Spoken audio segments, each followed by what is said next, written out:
ഇന്നലെ വരെ സന്തോഷത്തോടെ ആ വീട്ടുമുറ്റത്തുകൂടി ഓടിക്കളിച്ച് നടന്നിരുന്ന കുരുന്നുകളാണ് ഇന്ന് ആശുപത്രി മോർച്ചറിയിൽ തണുത്ത് മരവിച്ച് കിടക്കുന്നത്.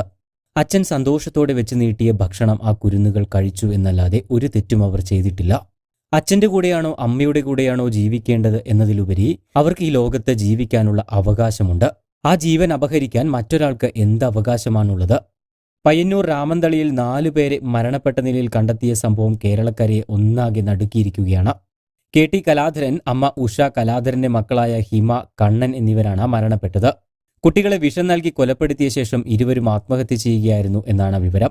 പാചകത്തൊഴിലാളിയായ കലാധരനും ഭാര്യയും തമ്മിൽ പ്രശ്നങ്ങൾ നിലനിന്നിരുന്നതായാണ് ബന്ധുക്കൾ പറയുന്നത്. മാസങ്ങളായി ഇരുവരും തമ്മിൽ വേർപിരിഞ്ഞ് താമസിച്ചു വരികയുമാണ്. കുട്ടികളുടെ അവകാശവുമായി ബന്ധപ്പെട്ട തർക്കങ്ങളാണ് ഇങ്ങനെയൊരു ദുരന്തത്തിലേക്ക് നയിച്ചത് എന്നാണ് സൂചന. കഴിഞ്ഞ ദിവസം കലാധരന്റെ കൂടെ താമസിക്കുന്ന 2 മക്കളെയും അമ്മയ്ക്കൊപ്പം വിടാനായി കോടതി വിധിയുണ്ടായിരുന്നു. ഇതിനു പിന്നാലെ അമ്മ നയൻതാര മക്കളെ ആവശ്യപ്പെട്ട് വിളിച്ചിരുന്നതായും ബന്ധുക്കൾ പറയുന്നു. എന്നാൽ മക്കൾക്ക് അമ്മയ്ക്കൊപ്പം പോകാൻ ഒട്ടും തന്നെ താല്പര്യമില്ലായിരുന്നു എന്നാണ് ബന്ധുക്കൾ പറയുന്നത്. ഇതിനു മുൻപും കേസ് നടത്തി നയൻതാര മക്കളെ നൽകാനുള്ള കോടതി വിധി വാങ്ങിയിരുന്നു. ഇതിനു പിന്നാലെ അമ്മയ്ക്കൊപ്പം കുട്ടികളെ വിടുകയും ചെയ്തിരുന്നു. എന്നാൽ കുട്ടികൾ അച്ഛന്റെ അടുത്തേക്ക് തിരികെ എത്താനായി വാശി പിടിക്കുകയായിരുന്നു എന്നാണ് ബന്ധുക്കൾ പറയുന്നത്. നിലവിൽ മൂത്ത മകൾ കലാധരന്റെ കൂടെയും ഇളയ മകൻ നയൻതാരയുടെ കൂടെയുമായിരുന്നു താമസിച്ചു വന്നിരുന്നത്. അവധി ദിവസങ്ങളിൽ ഇളയ കുട്ടി കലാധരനോടൊപ്പമായിരുന്നു. കോടതിയിൽ നിന്ന് പോലും കുഞ്ഞുങ്ങൾ അച്ഛനോടൊപ്പം പോകണമെന്ന് വാശി പിടിച്ച് കരഞ്ഞിരുന്നു എന്നാണ് ബന്ധുക്കൾ പറയുന്നത്.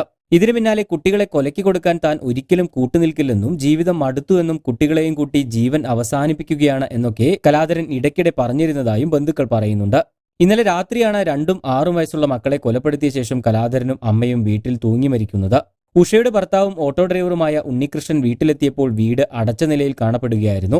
വിളിച്ചിട്ട് ആരും പ്രതികരിക്കാതെ വന്നതിന് പിന്നാലെ നോക്കുമ്പോഴാണ് വീടിന് മുന്നിൽ എഴുതി വച്ചിരുന്ന ഒരു കത്ത് കണ്ടെത്തുന്നത്. ഇതോടെ ഉണ്ണികൃഷ്ണൻ ഈ കത്തുമായി പോലീസ് സ്റ്റേഷനിൽ എത്തുകയായിരുന്നു. തുടർന്ന് പോലീസ് എത്തി വീട് തുറന്ന് നോക്കിയപ്പോഴാണ് കിടപ്പുമുറിയിൽ ഉഷയെയും കലാധരനെയും തൂങ്ങി മരിച്ച നിലയിലും മക്കളെ നിലത്ത് മരിച്ചു കിടക്കുന്ന നിലയിലുമായി കണ്ടെത്തുന്നത്. വലിയ സൗഹൃദം കാത്തുസൂക്ഷിച്ചിരുന്ന കലാധരൻ വളരെ സൗമ്യനും ശാന്ത സ്വഭാവക്കാരനുമാണ് എന്നാണ് എല്ലാവരും പറയുന്നത്. നാട്ടുകാർക്കെല്ലാം ഏറെ പ്രിയങ്കരനായിരുന്നു കലാധരൻ. കോടതി വിധിയെ തുടർന്ന് കുട്ടികളെ ഉടൻ വിട്ടുകിട്ടണമെന്നാവശ്യപ്പെട്ട ഭാര്യ വീട്ടുകാർ പോലീസിനെ സമീപിച്ചിരുന്നു.